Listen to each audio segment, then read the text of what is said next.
game, but of course, that is something that we're going to see later on today. So, thank you very much for joining in. I'm now going to call up on stage a guru. Now, when I speak about gurus, everybody wants to know what a guru is.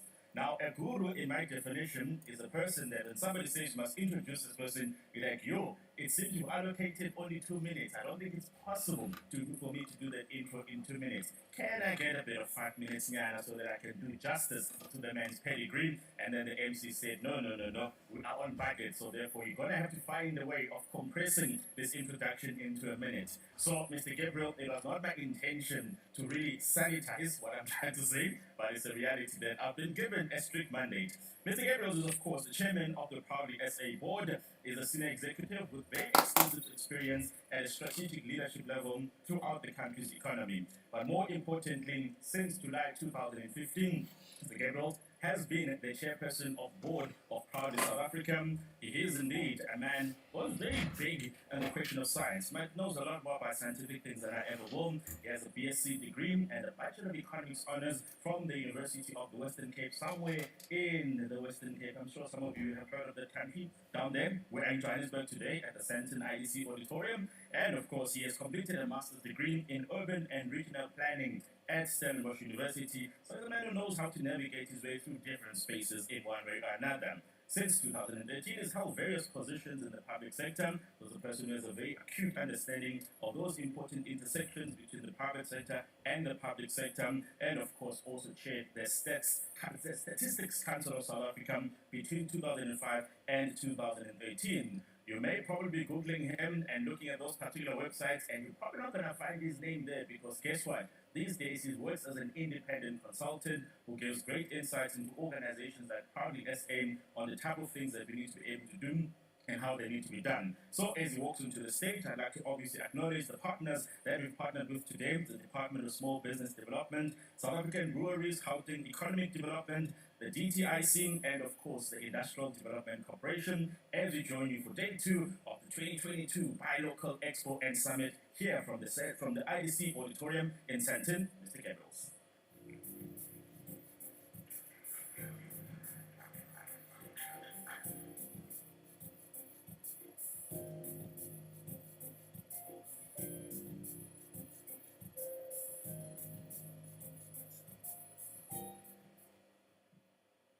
Good morning, colleagues. It is my privilege to welcome President Ramaphosa and Minister Patel, even though it is virtual today, to participate in this very important event in the life of Proudly South Africa. I also want to acknowledge the members of the Proudly South African Board, especially for the extensive support and active participation in the work we are doing. And then, as the leader of the staff, the CEO, Mr. Eustace Mshimbe, and all the staff members of Proudly South Africa. Ladies and gentlemen, welcome to this, the 10th Buy Local Summit. It is the second time that we hold the Buy Local Summit virtually. We are greatly encouraged by the large number of participants in this event. Also, last year, we have seen very good participation in this event with people joining us around the country.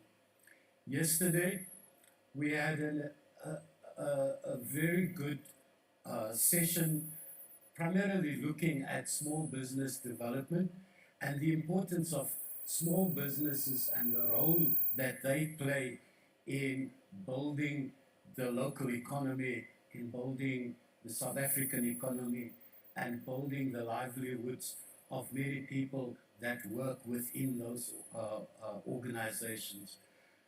So we're looking forward to an exciting program today.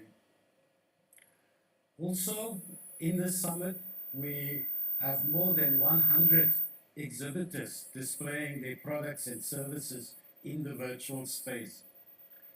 And as we focus on the theme for this year, reset, rebuild, recover, We remember the devastating effect the COVID pandemic had on us as a people, as families, as a country. Often when we talk about the pandemic, we give you wonderful economic analysis, and the economist in me want to do that.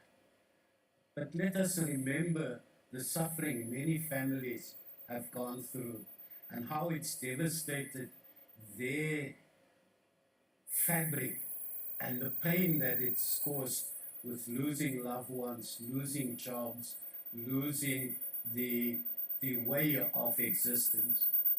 And even as we think about the last 2 years, how this pandemic has changed the way in which we live, the way in which we have to work. And now, as we face the devastation, the way in which we rebuild and the way in which we recover from this devastation. Proudly South Africa, since its inception, has been focused on the triple challenge of poverty, inequality, and unemployment.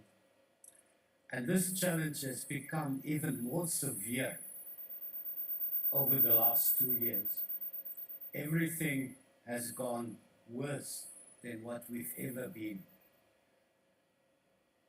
Therefore, this theme of reset, rebuild, and recover is a really important part in our work going forward. Because as we get out of this period, we cannot do business as usual. We cannot continue in the way we operated before the last 2 years. There are 3 important planks for the Proudly South African campaign. The first plank is to appeal to consumers.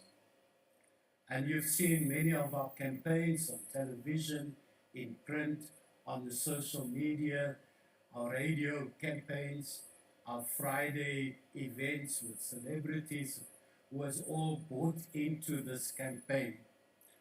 And what we're asking consumers is a simple question. When you go to the shop and you buy, check out for 2 things.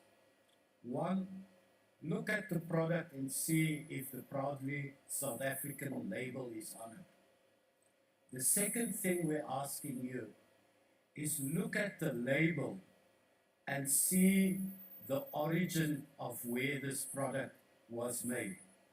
So if you want to support jobs in South Africa, that label should say made in South Africa.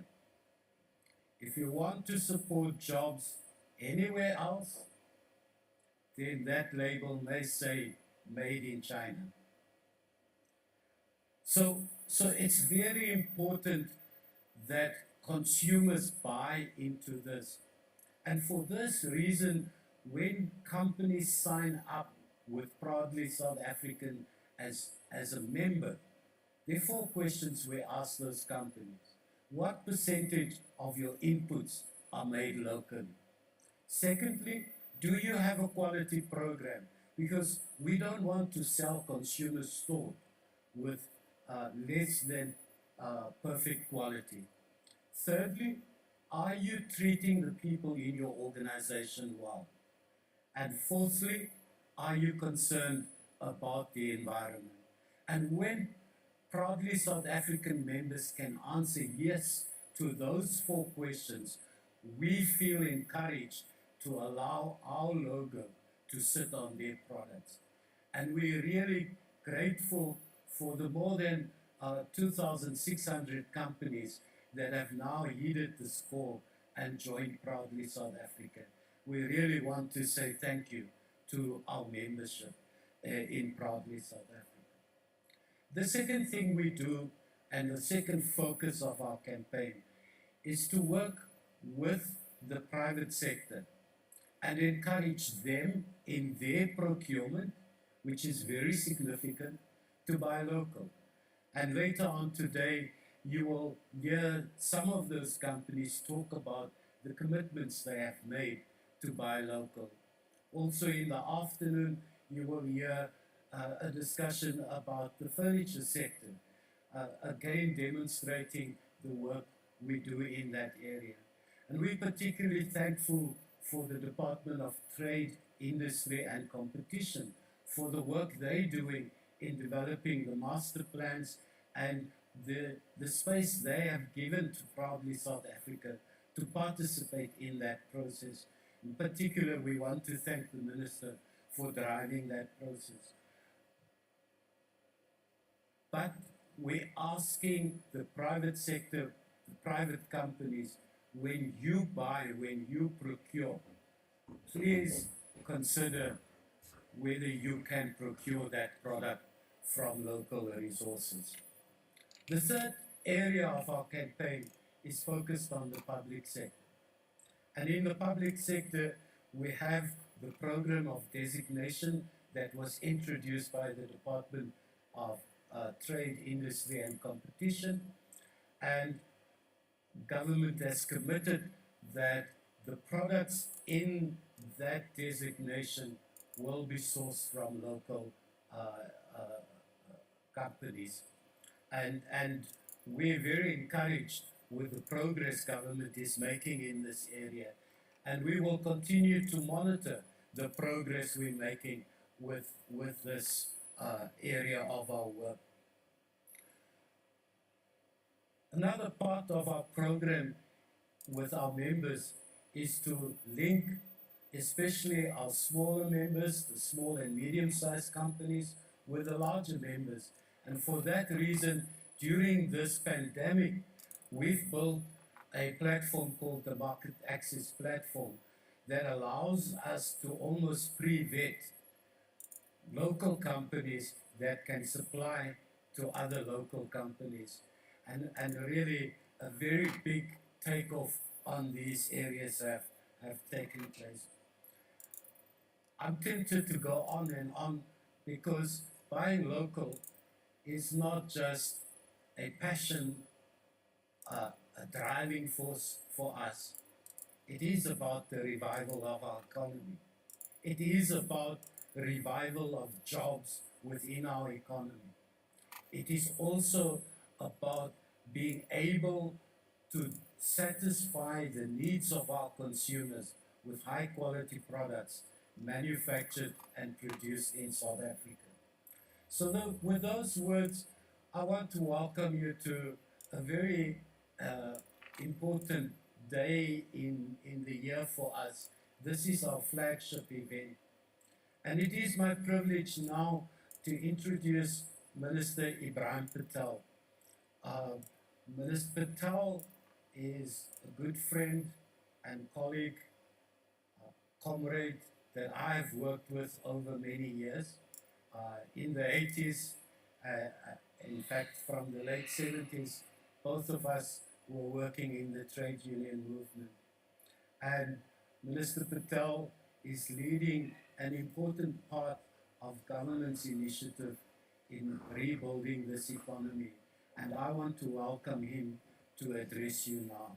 Thank you very much.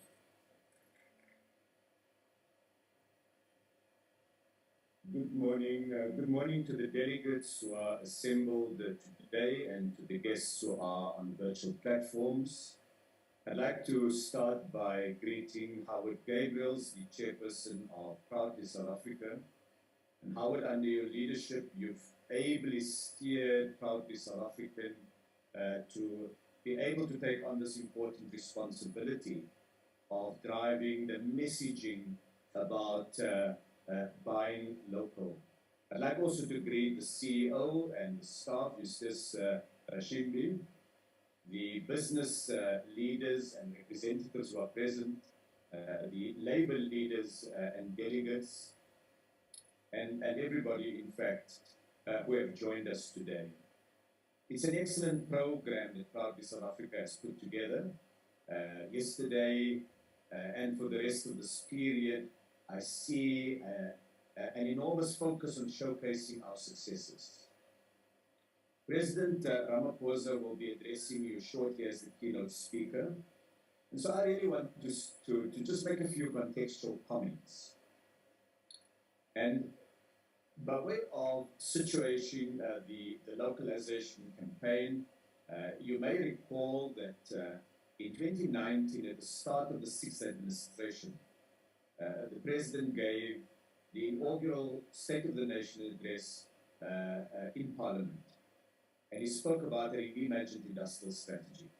Now, the context of that was we had been doing some work over a number of years looking at the structure of the South African economy, where we're strong, where we're weak, where there are challenges, where there are opportunities. And what struck us most clearly in all of that work is a very high level of imports, particularly of consumer goods, but also capital goods. At the time before the GDP was rebased, we calculated that the level of imports was roughly equivalent to about 25% of GDP. We compared it with peer countries. We looked at countries that were seeking industrialization, India, Brazil, China, and others. But we also compared it with developed countries, with the European Union, with the United States. And it became clear to us that against that clear group, South Africa was an outlier. And that we needed to see opportunity in what we could do by clawing back more of the domestic market that had been lost to imports. From there, then the president said to the nation that what government would work on in the period of the administration is this reimagined industrial strategy. The idea that we can redo our future, we can do it differently by putting in place a different way of doing things. The first element of it was the localization campaign, and I will come back to that, and I know a number of speakers have focused on that. But the second one was also the building of a larger African market, and we did that through the African Continental Free Trade area that we have been putting together over the last number of years. So essentially, the strategy was founded on a demand-side leg, building greater demand for South African-made products. That was domestic and continental, but that was complemented by a greater focus on supply-side reform. Changes so that we not only ask consumers to buy locally made suits, but we also produce those suits and those products more competitively, better quality, good prices, reliable delivery. And that required then the idea of a partnership between the business community, the trade union movement, and government. And it was really captured in the idea of social pacts at sector level. They became known as master plans. And we have today these partnerships agreement in sectors as diverse. On the one hand is the steel and automobile sector. On the other hand, clothing and textiles as well as furniture. And yet, on the other hand, sugar and poultry. More recently, we've also put in place master plans for the global business services, and we're putting the finishing touches to a master plan on film animation. What these sector master plans are fundamentally about is getting an alignment between the entrepreneurial energy of the private sector, some greater level of regulatory flexibility and greater level of agility by the state in responding as a partner to the industrialization efforts, and using the talent, the skill, the know-how of workers on the shop floor to build that partnership, not only at the level of leadership, but also getting trade unions and businesses at local level to work cooperatively. And at the heart of it was building a more dynamic industrial base, that localization would not be sustained if we're not able to also give consumers a value proposition based on greater levels of investment, tackling some of the challenges around supply chains, building greater commitments at workplace level to both equity but also productivity. And when the president spoke in 2019, that reimagined industrial strategy that spoke of localization was a bit of an outlier in the discussion in South Africa. Today it's become mainstream. It's been embraced by the business community with a greater level of enthusiasm than I've seen previously. Whether I speak to retailers or car makers or large corporations in the internal procurement, I see a greater realization that localization is not simply an attempt to rebuild the economy, but it's making more and more commercial sense for businesses that they see the value of it. And perhaps one of the big things, and I want to go back to Kaya Sitole, our program director. Kaya spoke about the great interruption. That's how he characterized COVID. And in a way, at the end of that interruption, the question is, do we continue as we did before? We simply unpause the button. And during that great interruption, what became evident was the vulnerability of those societies and economies that did not have significant industrial capacity. The President will speak to you shortly about what we did in COVID. But I recall in 2020, seeking to procure or supporting the health sector to procure something as simple but fundamental as these N95 face masks that are used in theaters and in COVID wards in hospital, or on the other hand, the procurement of ventilators that are used with patients. And we found out that we didn't have either a capacity or sufficient capacity. But South Africa had an industrial base, and we could repurpose that base, and we could work in partnership with the private sector, and we could then produce a very significant part of what we needed in this period, culminating now in 4 major initiatives around the production of vaccines in South Africa. And so Kaya and distinguished delegates who are present here today, that message that's come out of the interruption, the great interruption, is vulnerability.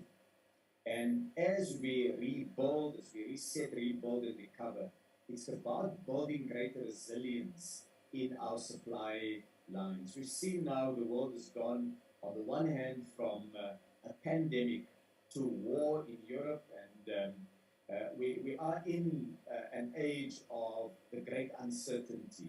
That what globalization has done is connected societies and economies in ways that could not have been considered 50 years ago.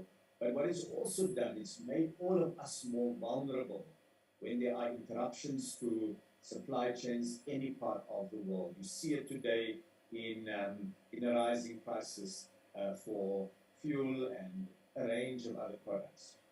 And so the localization campaign is about building greater resilience in our supply chains. And so I want to compliment proudly South African on the work it's doing. It has been our big advocate for localization, and complementing the advocacy work of Proudly South African.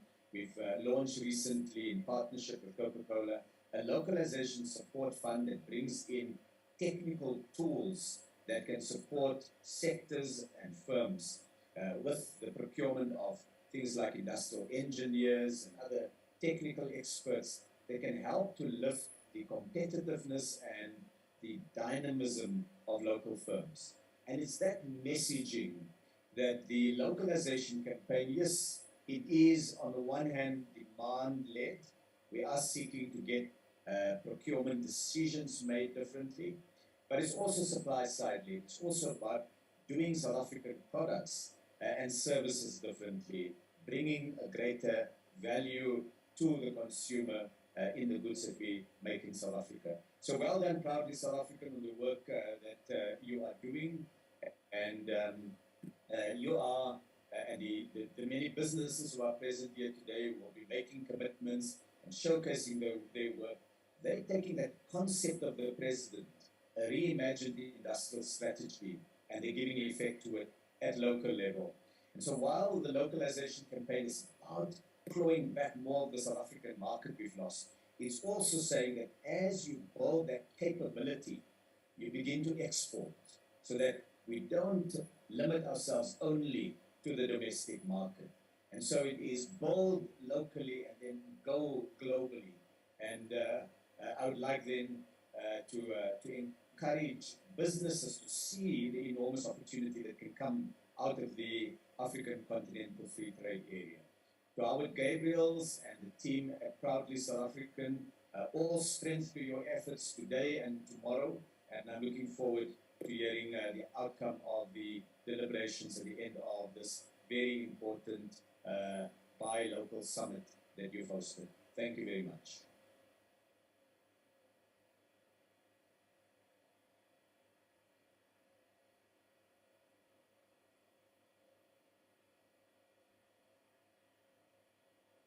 Program Director, honored guests, ladies and gentlemen. It is my pleasure to address this summit at a time when the buy local message is more important than ever. The economic damage caused by the COVID-19 pandemic has placed even greater demands on our economy to provide employment and livelihood opportunities.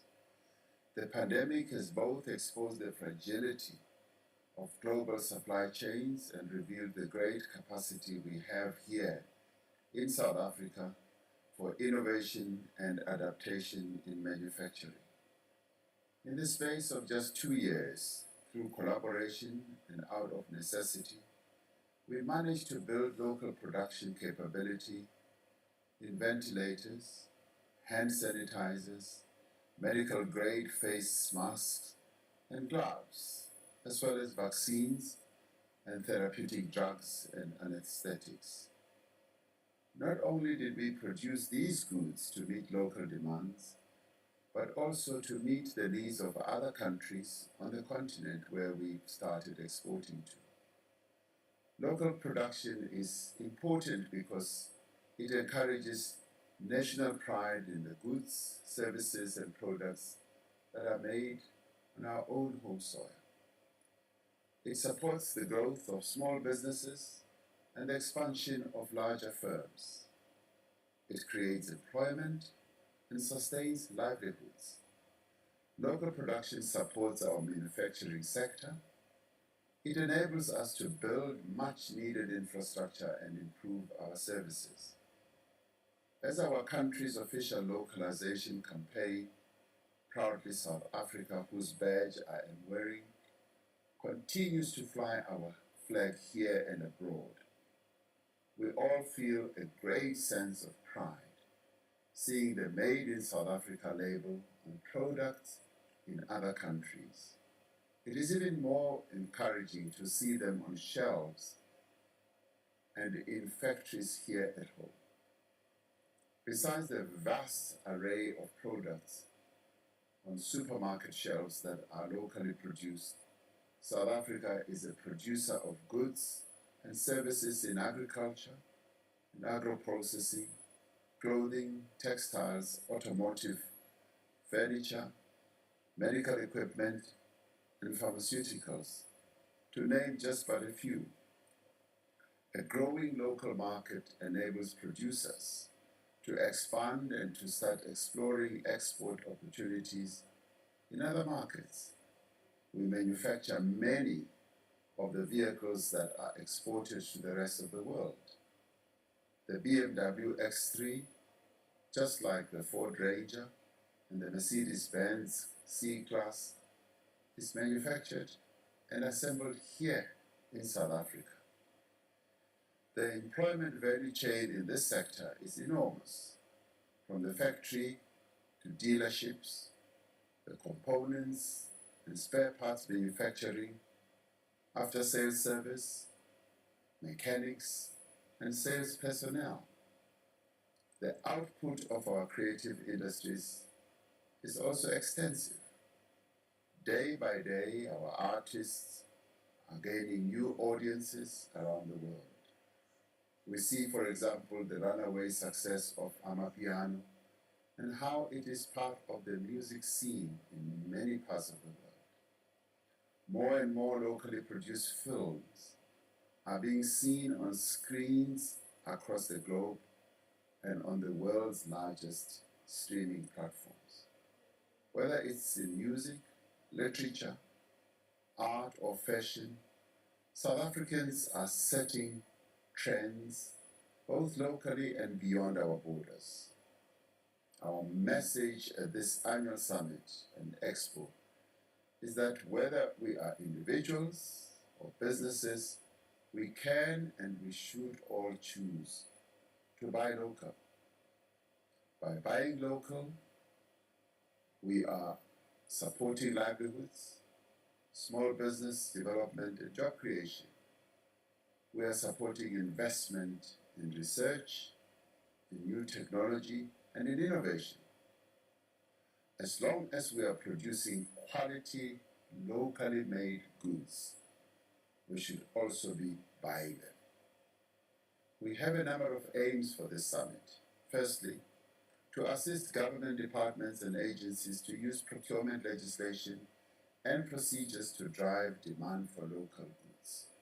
Secondly, to encourage corporate South Africa to expand its use of locally made goods and services. And thirdly, to educate consumers on labels of origin and on their role in contributing to job creation by buying locally made goods. This year's program is versatile. It is also dynamic and informative, with sessions on technical innovation, on the benefits of special economic zones, and workshops for entrepreneurs on intellectual property and other issues. In the State of the Nation address in February, I made a point of mentioning that my suit and shoes were made by local producers using the hands of South African workers. I did so to draw attention to the quality of local goods and to the capability of local manufacturers, but also to encourage all South Africans to support Proudly South Africa campaign. It is not enough, however, to encourage people to buy local. We need to work together to create an environment that supports local companies. That is why we have partnered with stakeholders in various industries to develop sector plans that have already increased investment in production in several industries. To create an environment more conducive to local production, we are reducing red tape and removing the barriers to entry for emerging companies. We are undertaking far-reaching reforms in energy, telecommunications, and in our ports and railways to improve the competitiveness of our products.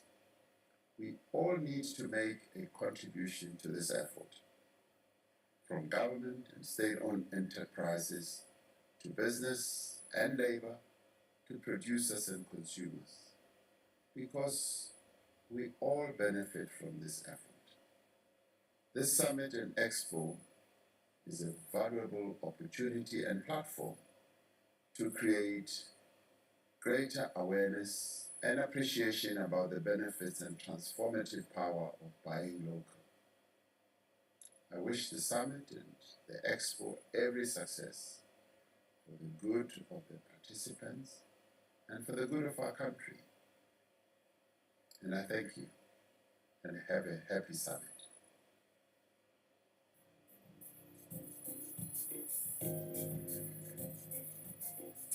Thank you very much. Thank you very much to the President of the Republic of South Africa and Minister Patel. And of course, you can imagine what happens when the President reminds us that even when he delivers his State of the Nation address, he checks the labels to ensure that what he's wearing is indeed proudly local. And of course, I just did the same, and I can confirm that I'm as local as you can get. I'm as local as Lekker is. So thank you very much for that reminder from the President and of course from Minister Patel.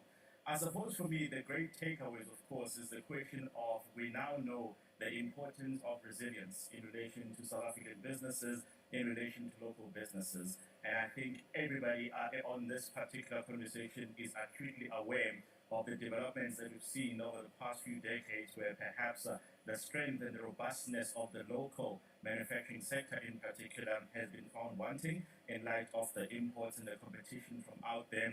And I think the sense of consciousness associated with each one of us as citizens saying, wait, hold on, whilst that particular item may look a bit cheaper, that one that says it was procured and manufactured in South Africa is the one that I should buy because of the multiplier impact of that particular transaction or that particular purchase on South Africa's economy at large. And I think that is indeed a collective responsibility that all of us as South African citizens have in order to ensure that we still survive in this particular instance. Thank you very much for those couple of addresses. I'd like to remind you all that there's still this competition. You could win a 5,000 Rand Mr. Prize voucher. Watch out, from 10:30 from 10:30 a.m. there's going to be a few polls that emerge on your screens. Please do participate. It will be open from 10:30 all the way until 2, and from that point onwards we'll announce who the winner is. So it's definitely one opportunity that you do not want to miss.